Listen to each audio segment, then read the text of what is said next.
Hi everyone, DU के second year के, third year के या जो स्टूडेंट फोर्थ ईयर में एनरोल करना चाहते हैं, इनके एडमिशन कब से शुरू हो सकते हैं। फोर्थ ईयर के संदर्भ में पहले एक बात साफ क्लियर कर दूं, जिन बच्चों ने करंटली सेमेस्टर 6 के एग्जाम दिए हैं और वो फोर्थ ईयर भी करना चाहते हैं, तो इसके लिए कॉन्सेंट फॉर्म आएगा अगले कुछ दिनों के बाद।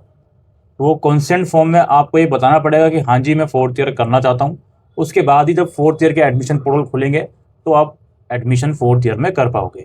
ठीक है, अब वही हमारा सवाल कि ये सेकंड ईयर, थर्ड ईयर या फोर्थ ईयर के एडमिशन कब शुरू होंगे। इसके लिए सबसे पहले आपको ये समझना पड़ेगा रिजल्ट यूनिवर्सिटी का कब आएगा। SOL का रिजल्ट जहाँ तक एक्सपेक्टेड है, सेमेस्टर 6 की अगर हम बात करें रिजल्ट की, तो मोस्ट प्रोबेबली अगस्त तक जो रिजल्ट है वो आपको देखने को मिल जाएगा। मुझे लगता है कि मिड अगस्त या उससे पहले पहले या 20 अगस्त तक इवन जो सेमेस्टर 6 के रिजल्ट्स हैं वो आ जाने चाहिए।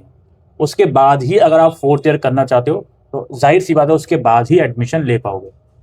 वहीं सेमेस्टर 2 और सेमेस्टर 4 की जहाँ तक बात है, इनके रिजल्ट थोड़ा सा लेट हो सकते हैं।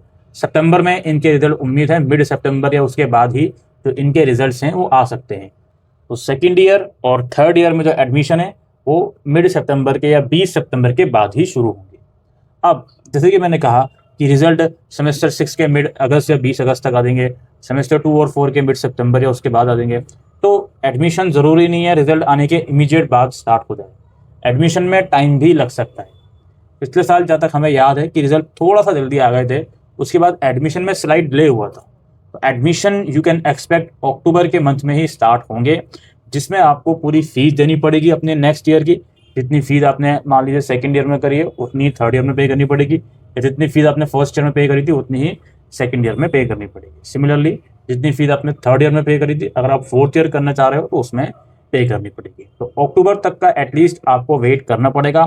दूसरी बात हमारी ये है, जो ER वाले बच्चे हैं जिनका ER आया हुआ है, अगर ऑड सेमेस्टर में केवल ER है, सेमेस्टर 1, 3, 5, 7, और आप नेक्स्ट ईयर में प्रमोट हो जाओगे, तो नेक्स्ट ईयर के एडमिशन के साथ ही आपका जो ऑड सेमेस्टर का ER है उसका फॉर्म भरवा लिया जाएगा। ठीक, अगर आपका ऑड में भी ER है, इवन में भी ER होगा और आप नेक्स्ट ईयर में प्रमोट हो रहे हो, कंटिन्यू कर रहे हो अपनी स्टडी, तो अगेन जो भी ER का फॉर्म है आपका नेक्स्ट ईयर के साथ भरवा लिया जाएगा। लेकिन अगर आपका केवल इवन सेमेस्टर में ER है और आप एक्स स्टूडेंट हो गए हो, तो ऐसी सिचुएशन में इवन सेमेस्टर का ER का फॉर्म अगले सेशन में आएगा फरवरी, मार्च या अप्रैल तक। और आप एक्स स्टूडेंट हो गए हो, केवल ऑड सेमेस्टर में ER है, सेमेस्टर 1, 3, 5 या 7, उसका फॉर्म भी अभी इस साल अक्टूबर तक आप लोगों को देखने को मिल जाएगा। समझ गए जी? तो इतना ही इन्फॉर्मेशन हम इस SOL के जो करंटली इनरोल स्टूडेंट हैं उनके नेक्स्ट ईयर एडमिशन से रिगार्डिंग इस वीडियो में डिस्कस करने आए थे।